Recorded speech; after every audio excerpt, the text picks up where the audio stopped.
स्वागत है NF news पर। मैं हूं आपके साथ रोहित।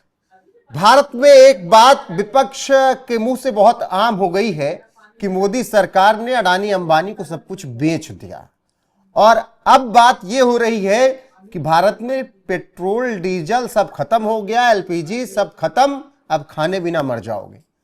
लेकिन इसी बीच अब हम ये कह रहे हैं कि अमेरिका ने अपने आप को मुकेश अंबानी के हाथों बेच दिया। ये मैं शब्द कह रहा हूं, लेकिन ये ट्रंप के विरोधियों के शब्द हैं। कहा जा रहा है कि ट्रंप ने अमेरिका को अंबानी के हाथ बेच दिया। क्यों? क्योंकि पहली बार अमेरिका में कुछ ऐसा होने जा रहा है जो मुकेश अंबानी और रिलायंस करने जा रही है। ट्रंप के साथ डील हुई है।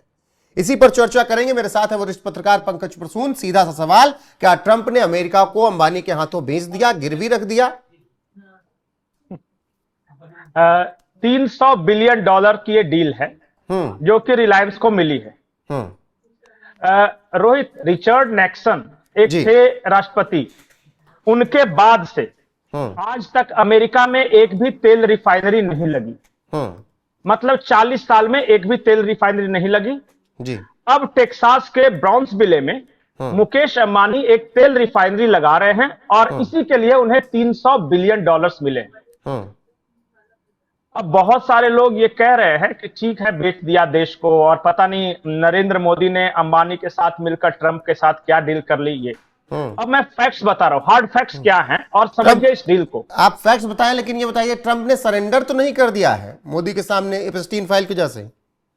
नहीं, ऐसे नहीं होता है। देखिए, है क्या, देश का विपक्ष तो ऐसा ही कहता है कि ऐसे ही होता है, मोदी ने ऐसे ही सरेंडर किया। नहीं, वो छोड़िए ना उनकी बात, मैं अब फैक्ट्स बता रहा हूं। दुनिया की सबसे उन्नत तेल रिफाइनरी है जामनगर में, रिलायंस की रिफाइनरी। ठीक। अब उन्नत मैं क्यों बोल रहा हूं? दो तरीके से किसी भी तेल रिफाइनरी को मापा जाता है। एक तो कितना तेल वो प्रोसेस कर सके, मतलब कच्चा तेल आता है और उसको पेट्रोल में, डीजल में, वैक्स में आपके इस्तेमाल लायक जो बनाता है उसको प्रोसेसिंग कहते हैं, रिफाइन करना बोलते हैं उसको। तो एक तो है कि कितना वॉल्यूम में रिफाइन कर सकता है, और दूसरा कि क्वालिटी क्या है। जैसे कि दुनिया में 5 ग्रेड के कच्चे तेल मिलते हैं। सबसे अच्छी क्वालिटी का तेल जो है वो अमेरिका के पास है, जो उसका अपना है, होम ग्रोन है। वो अमेरिका इस्तेमाल नहीं करता, बचा के रखे हुए, ताकि फ्यूचर में इस्तेमाल हो सके। दूसरे जो सेकंड ग्रेड में अच्छी क्वालिटी के मिलते हैं वो गल्फ कंट्रीज में मिलते हैं, जैसे सऊदी अरबिया, कतर, ओमान, ये सब में मिलते हैं। वो थोड़े से, मतलब जो अमेरिका वाले से थोड़े मोटे होते हैं, ठीक थोड़ा होता है, लेकिन वो किया जा सकता है प्रोसेस, और जो कि पूरे गल्फ कंट्रीज कर रहे हैं। तीसरी जो क्वालिटी होती है वो रशियन वाली होती है, थोड़ा सा उससे और ज्यादा मोटा होता है। और सबसे मोटा, बिल्कुल कोलतार टाइप का जो होता है वो वेनेजुएला का होता है। जो वेनेजुएला वाला तेल है उसको प्रोसेस करने में, उसको रिफाइन करने में सिर्फ 2 ही देश सक्षम है। एक चाइना, जो कि वेनेजुएला से लेता था, और दूसरा भारत। और किसी कंट्री के पास वो टेक्नोलॉजी नहीं है, अमेरिका के पास भी नहीं। जब भारत से इतने अच्छी बात नहीं चल रही थी, मोदी से नहीं बन रही थी ट्रंप को, तो फिर भारत को क्यों दे दिया इतना बड़ा काम? वही तो मैं बता रहा हूं, क्योंकि ट्रंप के पास कोई ऑप्शन नहीं था। उनके पास 2 ही विकल्प थे।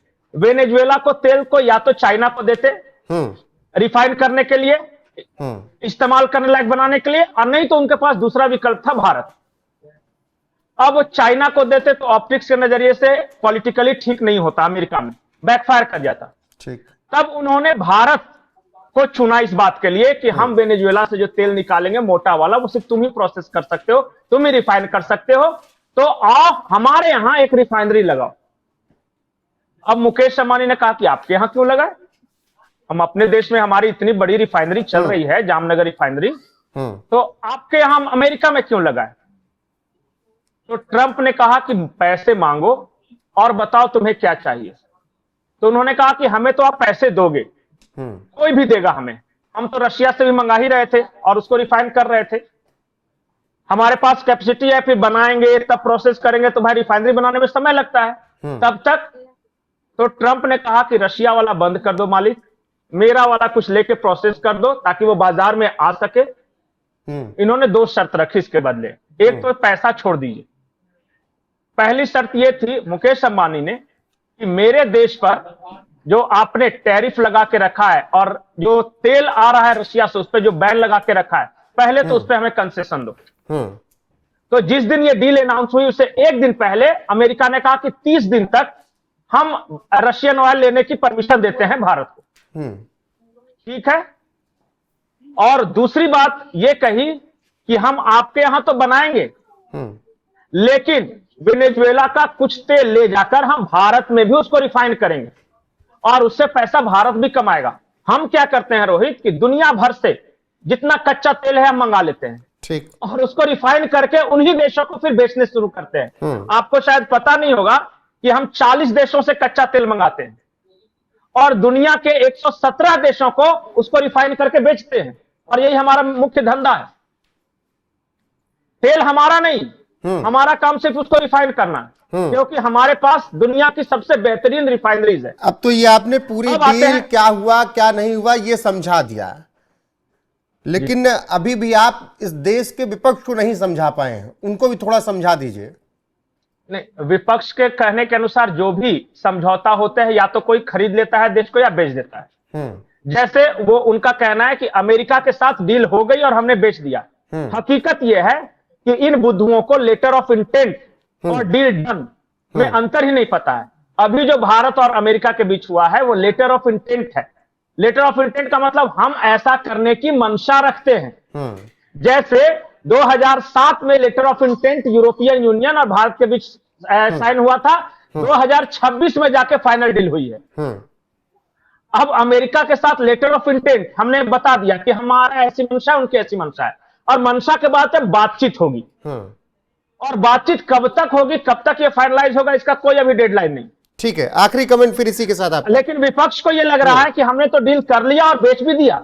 ठीक है, इसी के साथ आपका आखिरी कमेंट, और मेरा उसमें एक सवाल यह भी है कि ये रिफाइनरी अगर भारत और अंबानी के बीच की डील है, मतलब भारत और अमेरिका के ट्रंप और अंबानी के बीच, मतलब भारत और अमेरिका की डील है, तो क्या भारत वहां पर अगर रिलायंस रिफाइन करेगा उनका तेल तो उससे भारत को कुछ फायदा होगा? इसको जोड़ने के साथ ही आप आखिरी कमेंट दीजिएगा।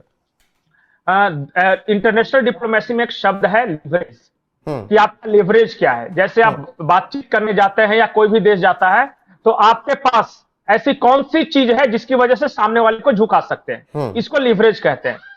भारत का व्यापार अगर अमेरिका के साथ हो, मान लिया हम आपको बता रहे हैं कि भारत की 4 बड़ी कंपनियां अमेरिका में लगी हुई और अमेरिका की 4 बड़ी कंपनियां भारत में लगी हुई, तब ये दोनों देश पे दबाव रहता है कि तनाव नहीं बढ़ाना है, नहीं तो नुकसान होगा दोनों का। ठीक, भारत की एक बहुत बड़ी ऑयल रिफाइनरी अगर अमेरिका में है तो आज डोनाल्ड ट्रंप है, कल को जाके कोई भी आ जाएगा। भारत से इसलिए नहीं पंगे लेगा कि कल को संबंध खराब होने के चलते वो रिफाइनरी ना बंद हो जाए और हमें ना नुकसान हो। आज चाइना पर क्यों नहीं अमेरिका कभी अटैक करता है, या फिर क्यों दोनों के बीच झगड़ा नहीं होता? इसीलिए क्योंकि चाइनीज का इतना व्यापार है एक दूसरे के साथ, अमेरिकन और चाइनीज का, कि वो जानते हैं कि युद्ध के चक्कर पड़ेंगे तो दोनों बर्बाद हो जाए। ठीक है पंकज जी, बहुत शुक्रिया। ये हमारा लिवरेज है, ऑयल रिफाइनिंग हमारा लिवरेज है, एग्रीकल्चर हमारा लिवरेज है, टेक्सटाइल हमारा लिवरेज है। तो कुछ पे टाइट होकर बैठते हैं। बिल्कुल, भारत और अमेरिका के बीच ये बड़ी डील, यानी ट्रंप और अंबानी के बीच ये बड़ी डील जो भारत और अमेरिका के बीच की है, और क्यों खास है वो हमने विस्तार से बात की। जी पंकज जी, आखिरी लाइन में बता रहा हूं, जब भी दुनिया में तेल रिफाइनरीज की बात आती है ना, तो एक शब्द है नेल्सन NCI इंडेक्स है लास्ट में। उसमें क्या होता है कि मापा जाता है कि कौन सी रिफाइनरी कितना अच्छी क्वालिटी का है। भारत की जो उसका, अमेरिका की जो NCI है 7.7, नेल्सन कॉम्प्लेक्सिटी इंडेक्स है वो 12 के आसपास। हाँ इंडेक्स, हाँ कॉम्प्लेक्सिटी आई। तो एक बात जान जाइए कि हम अमेरिका से सिर्फ आगे नहीं है या दुनिया किसी देश से आगे नहीं है, बल्कि दुगना से ज्यादा बेहतरीन है हम। बिल्कुल ठीक है पंकज जी, फिलहाल आपका बहुत शुक्रिया जुड़े रहने के लिए हमारे साथ और इतना विस्तार से हर एक चीज को समझाने के लिए। भारत अगर रिफाइन करना बंद कर दे तो दुनिया ठप हो जाएगी। बिल्कुल, और ऐसे में आपकी राय क्या है कमेंट सेक्शन में जरूर बताइएगा। वीडियो को शेयर कीजिएगा, लाइक कीजिएगा, चैनल को सब्सक्राइब करना ना भूलिएगा। और बने रहिए। देश और दुनिया की हर एक अपडेट आपको मिलती रहेगी यहाँ लगातार। नमस्कार।